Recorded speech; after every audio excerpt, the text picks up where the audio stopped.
वज़ीर आला पंजाब मरीम नवाज शरीफ और वज़ीर इत्तलात अज़मा बुखारी के खिलाफ लाहौर हाई कोर्ट में तौहीन अदालत की दरख्वास्त दायर कर दी गई है। दरख्वास्त में मौक़िफ़ अपनाया गया है कि पंजाब प्रॉपर्टी ओनरशिप एक्ट से मुतालिक अदालती हुक्म पर तनकीदी बयानात तौहीन अदालत के ज़ुमरे में आते हैं। वज़ीर आला पंजाब के बयानात ने अदालत को मुतनाज़ बनाने की कोशिश की। अदालती हुक्म को लैंड माफिया के हक़ में करार देना संगीन इल्ज़ाम है। दरख्वास्त में मरीम नवाज और अज़मा बुखारी को तौहीन अदालत का नोटिस जारी करने की इस्तदा की गई है।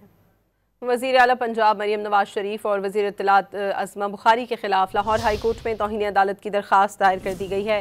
दरख्वास्त में मौक़िफ़ अपनाया गया है कि पंजाब प्रॉपर्टी ओनरशिप एक्ट से मुतालिक अदालती हुक्म पर तनकीदी बयानात तौहीन अदालत के ज़ुमरे में आते हैं। वज़ीर आला पंजाब के बयानात ने अदालत को मुतनाज़ बनाने की कोशिश की।